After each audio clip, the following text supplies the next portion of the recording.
নমস্কার বন্ধুরা, আর জি কুকিং চ্যানেলে আপনাদের সবাইকে স্বাগত। আজকে নিয়ে হাজির হয়ে গেলাম গরমের শুরুতেই সজনের ডাঁটা কাঁচকলা দিয়ে রুই মাছের ঝোল রেসিপি নিয়ে। এখানে আমি 6 পিস রুই মাছ কেটে ধুয়ে পরিষ্কার করে নিয়ে হাফ চামচ হলুদ আর হাফ চামচ লবণ দিয়ে দিলাম। লবণ হলুদটা ভালো করে মাছের সাথে মাখিয়ে 5 মিনিট রেখে দেবো রেস্টে, যাতে লবণ হলুদটা মাছের মধ্যে ভালো মতো ঢুকতে পারে। ততক্ষণ একটা মশলা রেডি করে নেব। একটা বাটির মধ্যে 1 ইঞ্চি পরিমাণে গ্রেট করা আদা দিয়ে দিলাম। দিয়ে দেবো হাফ চামচ হলুদ, হাফ চামচ লঙ্কার গুঁড়ো, হাফ চামচ জিরের গুঁড়ো আর হাফ চামচ দেবো ধনে গুঁড়ো। অল্প জল দিয়ে পেস্টটা গুলে নেব। এইভাবে গুঁড়ো মশলা যদি 10 মিনিট আগে গুলে রাখা হয়, মশলাটা ফুলে বাটা মশলার মতো হয়ে যায়। মশলাটা গুলে নিয়েছি, এক সাইডে রেখে দেব।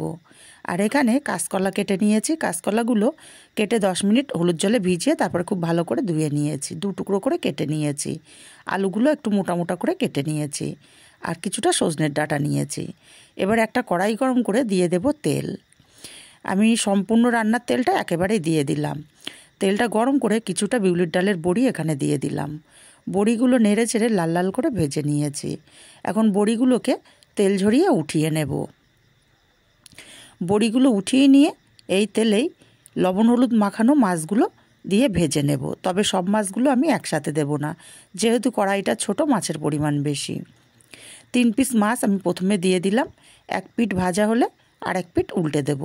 মাছগুলো খুব কড়া করে ভাজবো না, এক পিঠ 3-4 মিনিট ভেজে নেব, আবার আরেক পিঠ 3-4 মিনিট ভেজে নেব, তাহলে হয়ে যাবে। এক পিঠের কালার চলে এসছে, আর এক পিঠ উল্টে দিলাম। কালার চলে আসলে মাছগুলোকে তেল ঝরিয়ে উঠিয়ে নিতে হবে। মাছগুলো আমার ভাজা হয়ে গেছে, এখন মাছগুলো উঠিয়ে নেব। আর বাকি মাছগুলো একইভাবে ভেজে নেব। এবার বাকি মাছগুলো দিয়ে দেব তেলের ওপরে। বাকি মাছগুলো দিয়েও উল্টে পাল্টে কালার করে ভেজে নিয়েছি। এখন মাছগুলোকে উঠিয়ে নেব। আর এই তেলে দিয়ে দেব কলা। কলাগুলো ভেজে রান্না করলে কিন্তু খেতে খুবই ভালো লাগে। একটু নাড়াচাড়া করে একটু কালার করে কলাগুলোকে ভেজে নিয়েছি। এখন কলাগুলোকে তেল ঝরিয়ে উঠিয়ে নিতে হবে। কলাগুলো উঠিয়ে নিয়ে এই তেলের মধ্যে ফোড়নে দিয়ে দেব একটা শুকনো লঙ্কা, আর দেব কিছুটা পাঁচফোড়ন। দিয়ে দেব এখানে কেটে রাখা আলু, আর সামান্য একটু লবণ দিয়ে দেব, যাতে লবণটা আলুর মধ্যে ঢুকতে পারে। নেড়ে চেড়ে আলুগুলো একটু লাল লাল করে ভেজে নিতে হবে। আলুগুলো বেশ লাল লাল করে ভেজে নিয়েছি। এখন এখানে দিয়ে দেব গুলে রাখা মশলাটা দিয়ে দেব।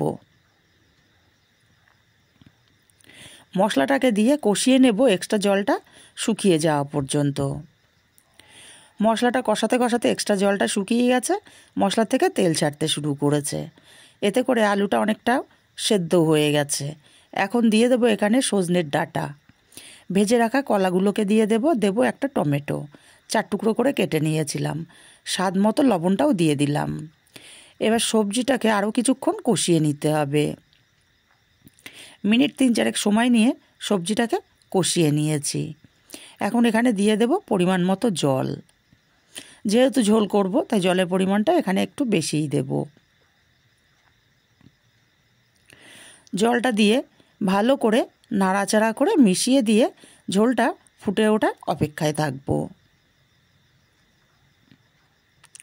ঝোলটা ফুটে গেছে, এখন ভেজে রাখা বড়িগুলোকে দিয়ে দেব, আর দেব 2টো কাঁচা লঙ্কা। এই কাঁচা লঙ্কা দেওয়ার দরুন ফ্লেভারটা দারুণ আসবে। নাড়াচাড়া করে মিশিয়ে দেব, দিয়ে আরও 3-4 মিনিট ঝোলটাকে ফুটিয়ে নেব।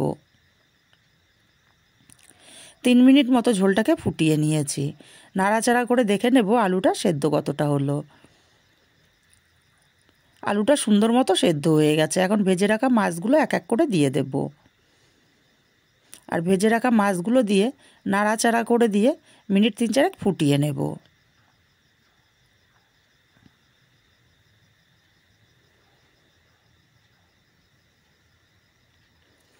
মিনিট 3 মাছটা দিয়ে ফুটিয়ে নিয়েছি। মাছের ঝোলটা কিন্তু আমার পারফেক্টভাবে হয়ে এসছে। এখন আমি ওপর থেকে কিছুটা ধনেপাতা কুচি ছড়িয়ে দেব।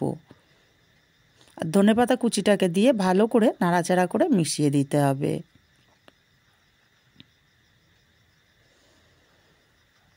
খুব ভালো করে ধনেপাতাটাকে দিয়ে মিশিয়ে নিয়ে নামিয়ে নিয়েছি। রেসিপিটা কেমন লাগলো কমেন্ট করে জানাতে ভুলবেন না।